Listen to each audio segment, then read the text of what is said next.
దేశం పార్టీ ఆశయాలకు పవిత్ర లక్ష్యాలకు కట్టుబడి ఉంటూ పార్టీ సభ్యునిగా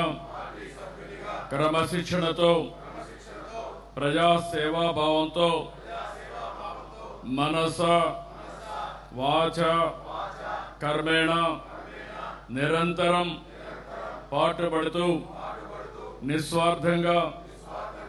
అవినీతి అక్రమాలకు పాల్పడకుండా దీక్షా దర్శనతో అంకిత భావంతో తెలుగుదేశం ప్రతిష్టను ప్రతిపత్తిని పరిరక్షించేందుకు ఎల్లప్పుడూ కృషి చేస్తూ పార్టీ మరియు ప్రజలు నాపై ఉంచిన విశ్వాసాన్ని వమ్ము చేయకుండా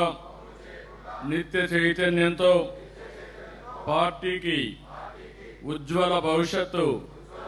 కల్పించేందుకై నా వంతు కర్తవ్యాన్ని విధులను బాధ్యతాయుతంగా నిర్వహించగలనని ప్రమాణం చేస్తున్నాను.